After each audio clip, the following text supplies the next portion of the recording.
Thank you very much. I think it's a great show of democracy already that we're seeing multi-party politics with transparent ballot boxes, that we're seeing access to media campaigning.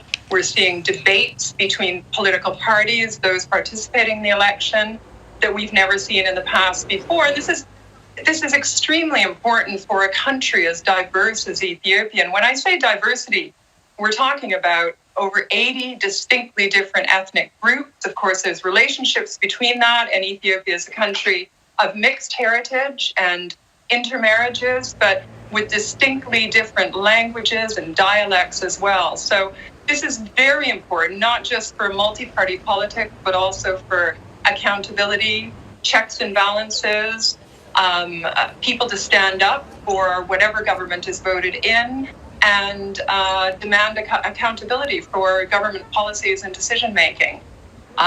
This is one thing that... I don't think we should be talking about ethnic groups and ethnic divisions here, because this election is for the people. This election is for the country.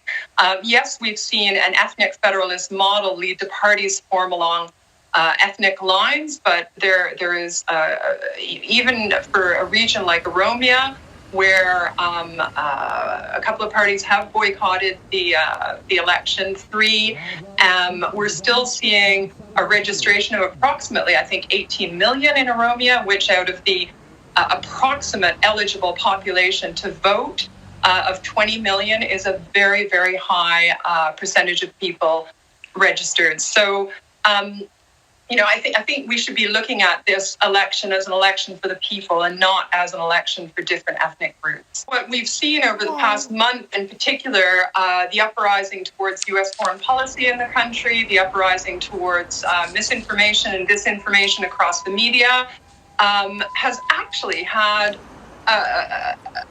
an unintended consequence of unifying the people. We also saw the new regional the head of the regional government of Tigray make a very heart-wrenching statement yesterday on Arts TV about responding to the question that the interviewer posed, which was, what can the Ethiopian people do for their brothers and sisters in Tigray? And that was received with a standing ovation. It was seen by many people across the country.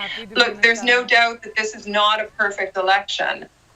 But it is a step in the right direction towards multi-party politics, accountability, and the widening of political space. We will see another round, a second round of the election happen, I think, on September 6th. This will allow those constituencies in Shoa, in Somali region, importantly in the Tigray region, Amhara, to come to the ballot box for a second round, so the decision on what government takes a seat will not be decided until that second round. So, we've seen 100 different international observers, despite the efforts by some organizations not to send them. We've seen over 100,000 local election observers and monitors. Civil society has been involved. There's been debates that we have never, ever seen before. Security is going to be a huge issue on the agenda.